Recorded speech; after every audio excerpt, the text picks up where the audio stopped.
welcome everybody. Thanks for joining us.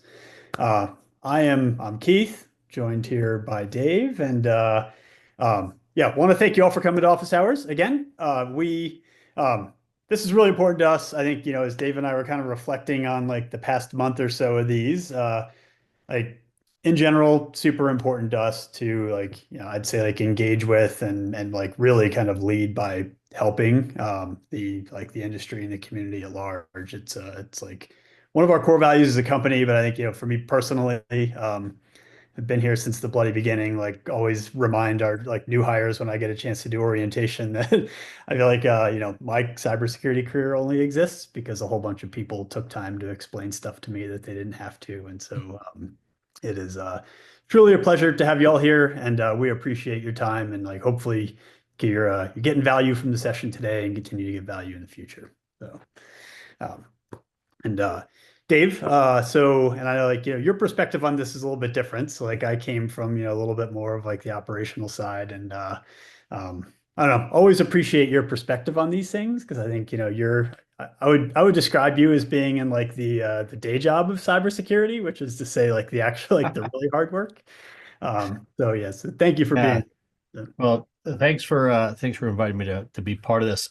I actually get a ton of these conversations because, like you say, your focus has primarily been on operations. And honestly, I have not been in an operations role in my life. I came up through product development and have built entire programs. And operations is, in my opinion, the hardest part of building a program.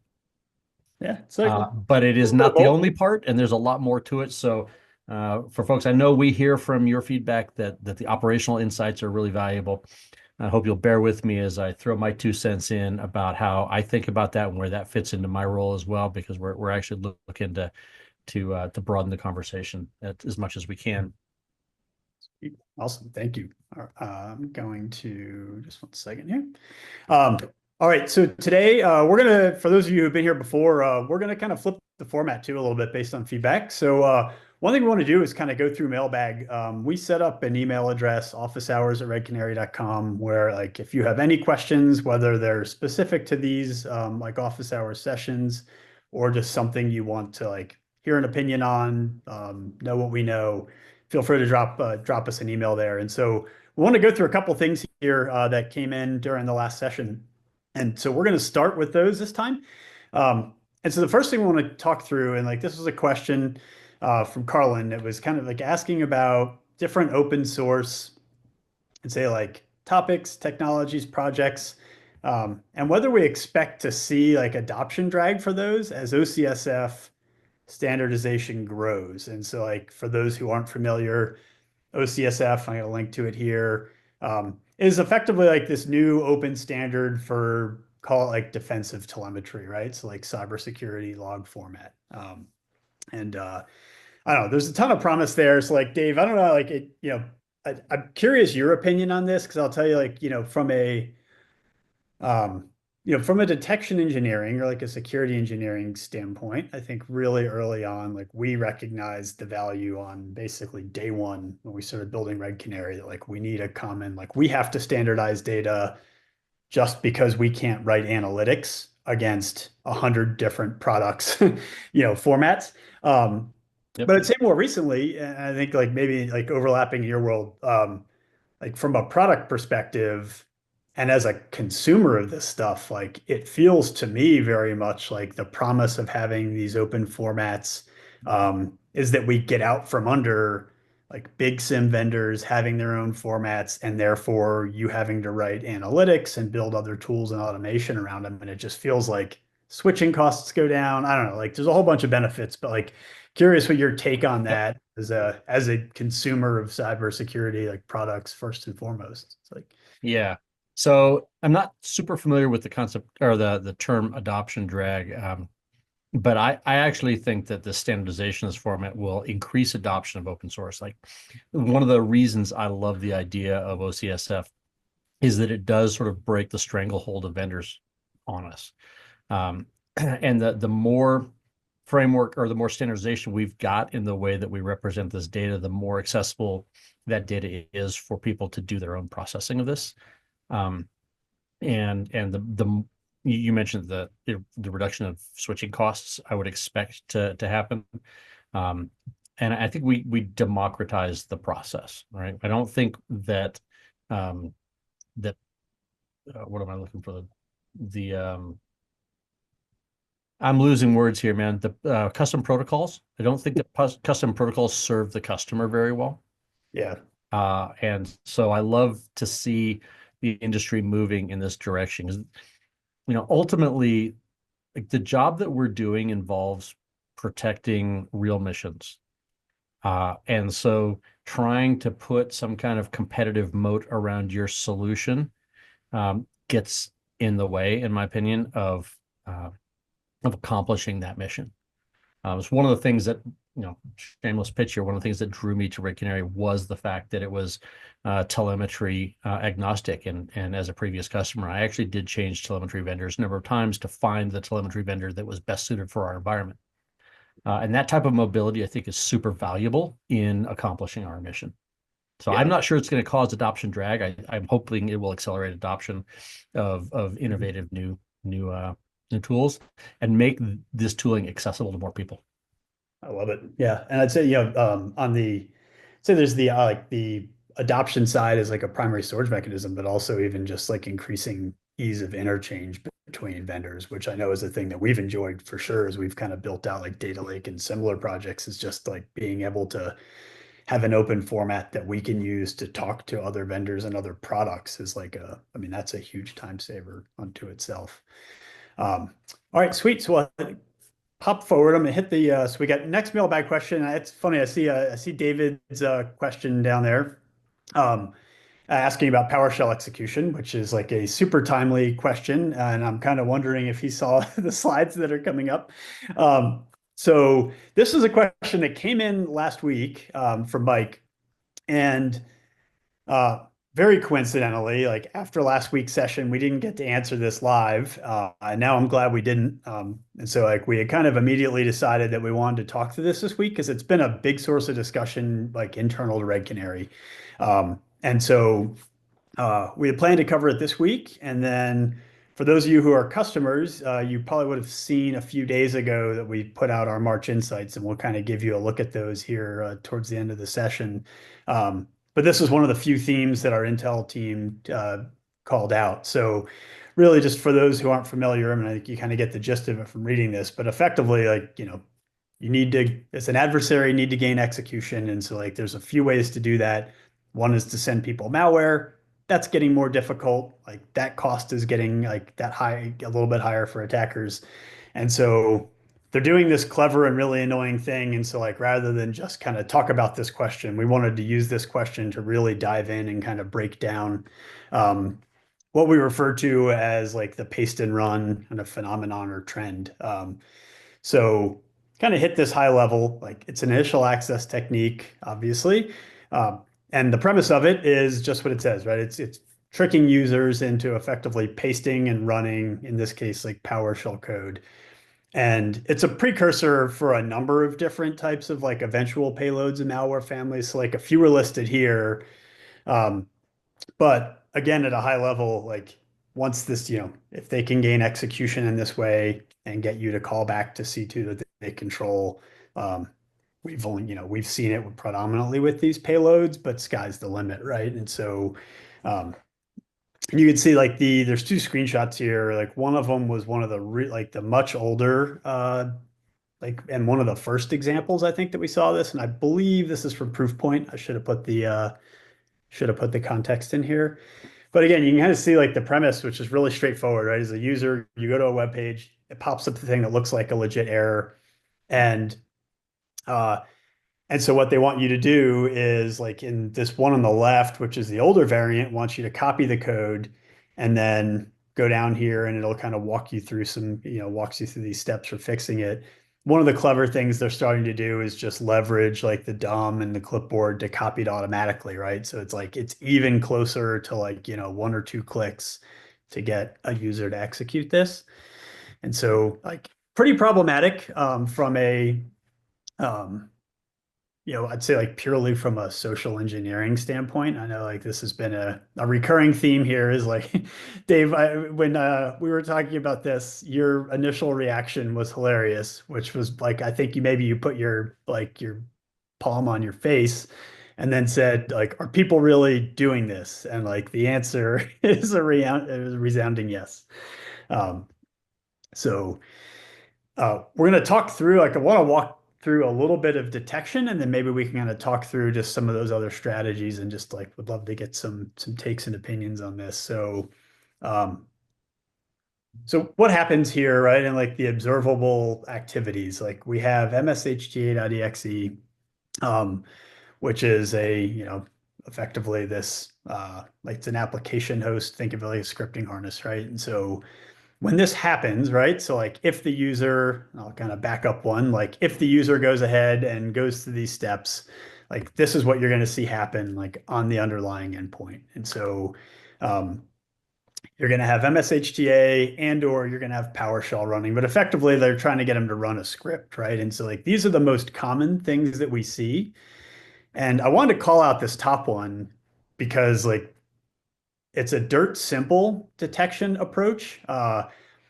It can be noisy in some environments, but like that's probably pretty rare, particularly if it's going to any like URL that's outside, right? But I mean, this is like one of our highest converting. When I went and looked at the underlying detection analytics that our team uses to snipe this stuff, um, I think we kind of measure all of our analytics based on conversion, right? And what we want to know is like if there's an analytic that converts a high percentage of the time into a high severity threat, we want our team and or our platform to prioritize that.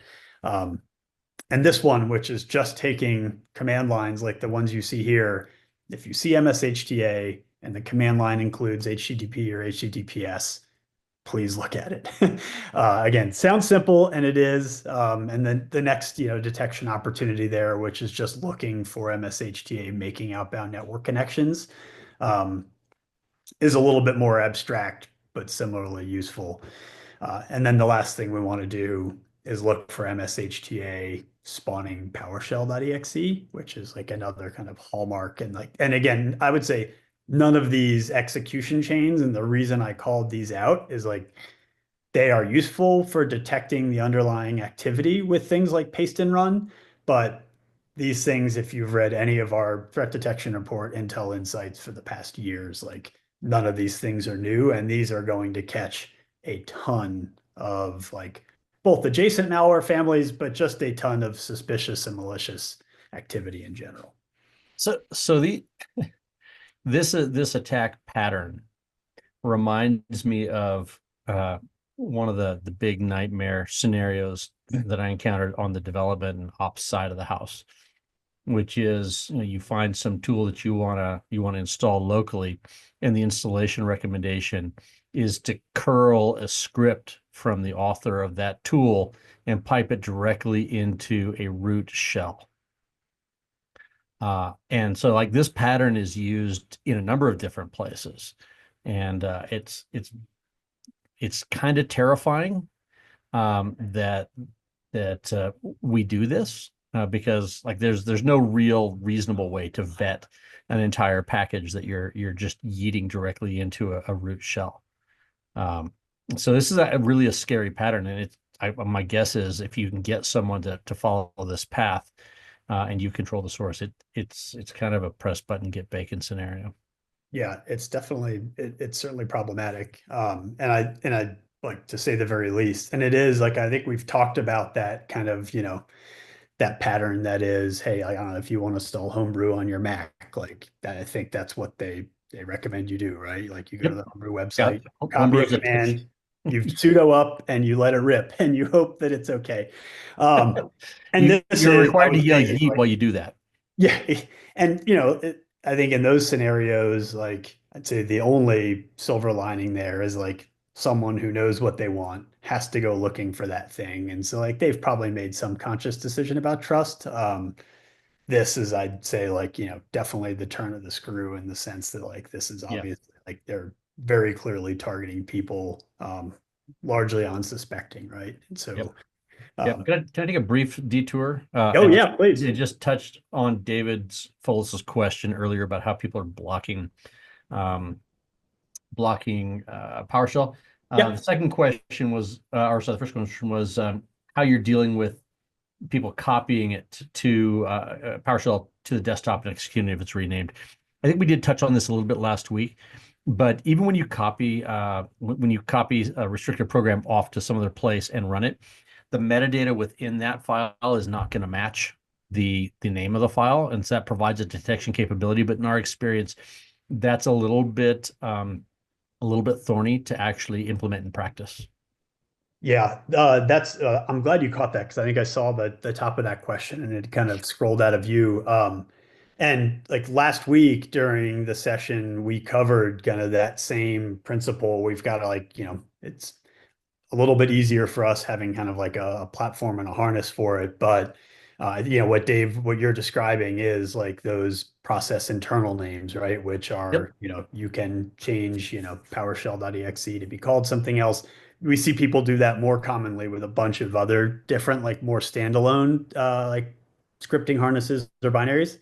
Um, and that's how we find them like that. So like, specific to that aspect of the question that is like, how you deal with people copying, relocating, trying to obfuscate existing binaries and execute them.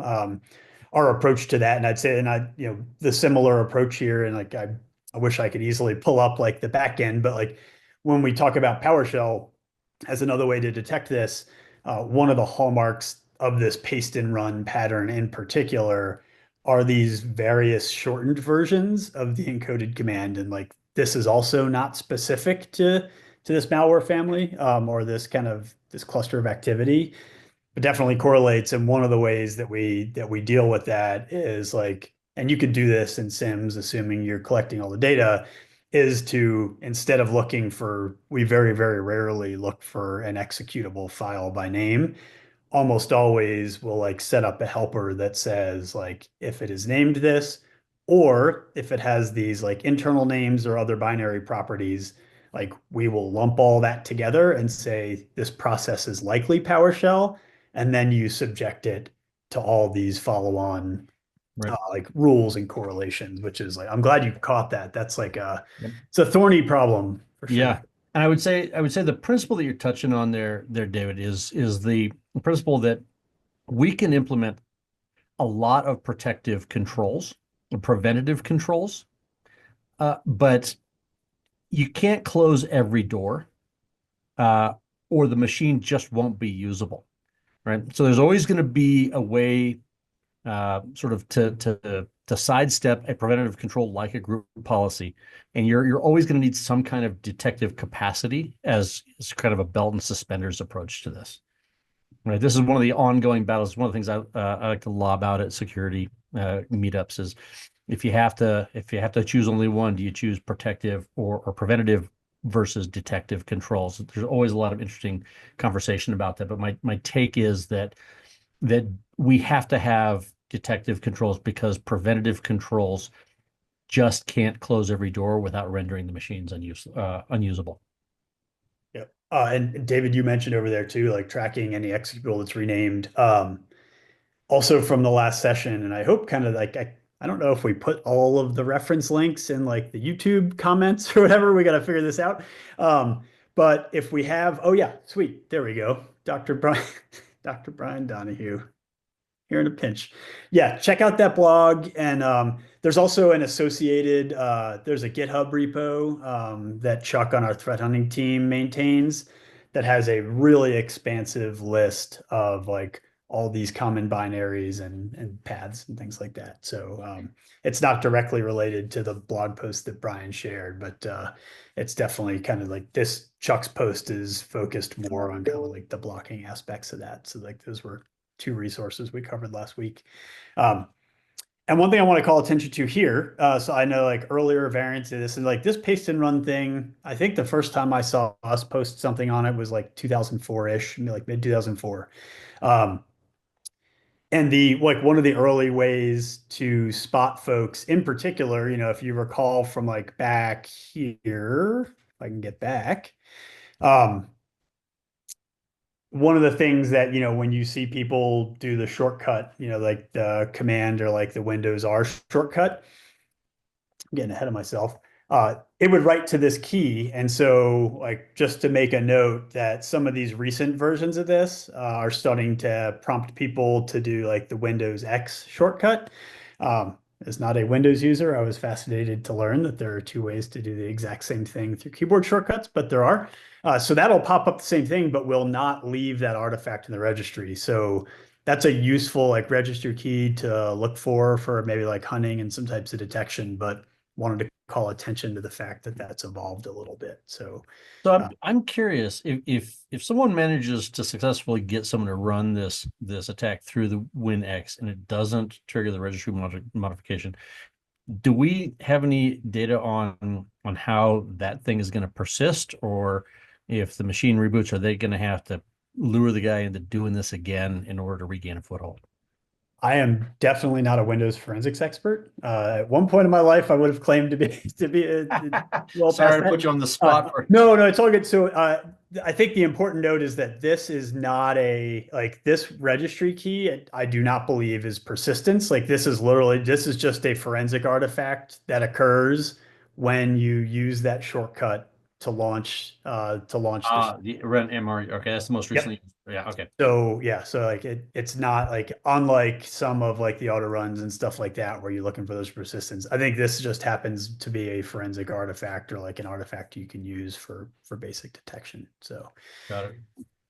and I'd say, They kind kind of going back to that original question about PowerShell blocking too, I know like, I'd say this is a good example of a case where stuff like application control and like in particular like constrained language mode and things like that like can be used like if you have PowerShell in the environment that you're using for like systems management and stuff like that, um, putting constraints on that like the service accounts that can run it, targets and initiators, and then you can using application control and a variety of other things like you can just standardize on things like the entire encoded command like argument and not allow any of this other funny business because like PowerShell is great and terrible in that you can also like define your own runtime commands, which means like you're very much in this weird cat and mouse game if you kind of pin too much detection to like what you see on the command line in particular. It's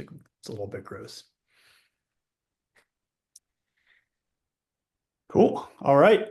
So yeah, hopefully that was useful. And again, like more to come. I think we've got the for customers. I think you can go, you can definitely go now and check out detection coverage and the March Insights, which I believe came out on Thursday last week. For everyone else, those will come out either later this week or early next. I'm not sure about the date. Oh, there we go. Um, so yeah, great, awesome topic, and like, thank you so much, Mike, for bringing this up. It was like, very, very funny to see, as Dave and I are sitting here, kind of plundering around and researching this, bothering people at Red Canary to see that this was just like this theme has like in this trend has really picked up steam. So I'm glad we had an opportunity to cover it.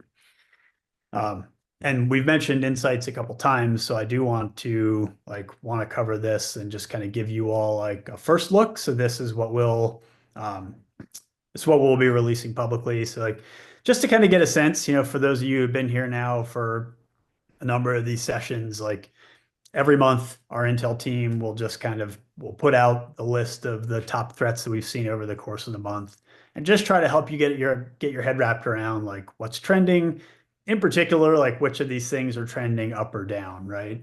There are a lot of mainstays on this list. Things like Mimikatz, Sockolish, Gamaroo, stuff like that, they kind of like float in and out, but are always hovering there. Um, this month in particular, I thought was a little bonkers. I refer to this as the threat intel time machine for this reason. So I like we'll be publishing more on these, and or you can find them like in the portal if you are a customer. But a couple of these we've covered in past office hours episodes as well. But this was a fascinating takeaway as I read through like this month's Intel Insights. Um, we have four of the top 10, which are either entire, like predominantly, or I think there's one of the four that's like occasionally spread via like USB and removable media.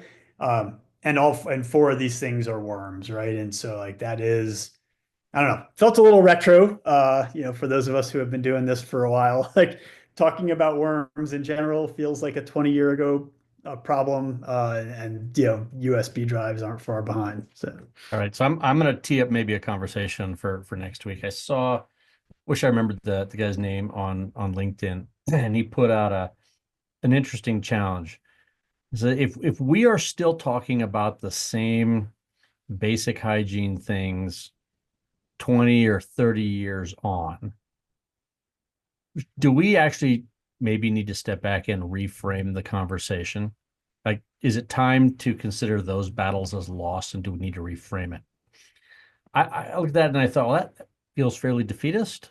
Um, and I guess I'm going to just throw out to the crowd here. Would love to see anything in the chat, or your feedback via our office hours, just to sort of collect some thoughts for a future conversation.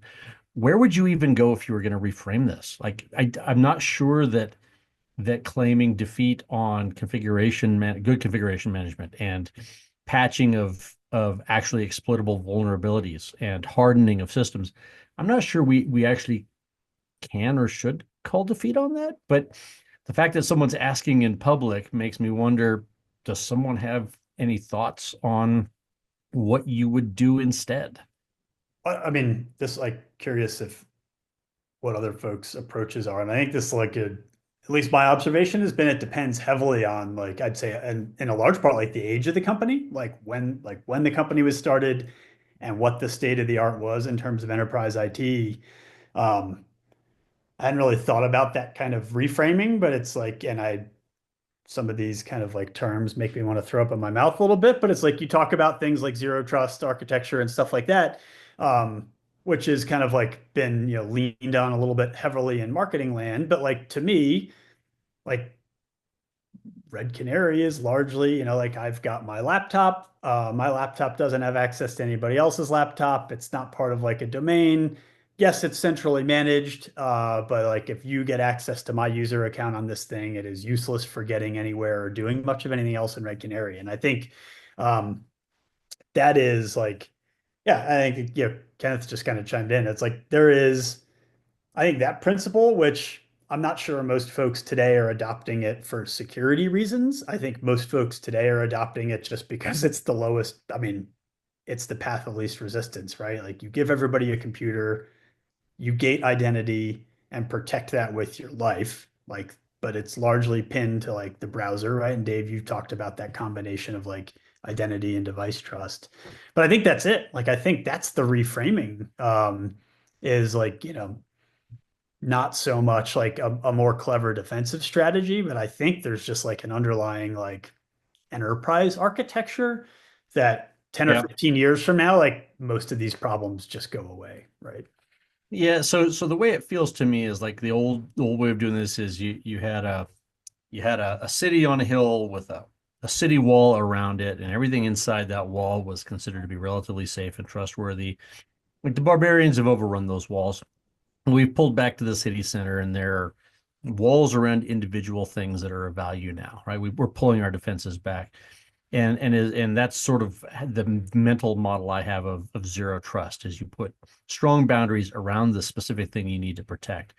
Um, the big frontier for me right now as we implement these things is we can do that well for human identities. There are solutions for human identities that are pretty effective. For non-human identities like service accounts and integrations and APIs, um, I think that's still really unsolved business that I think would warrant more conversation and future conversation.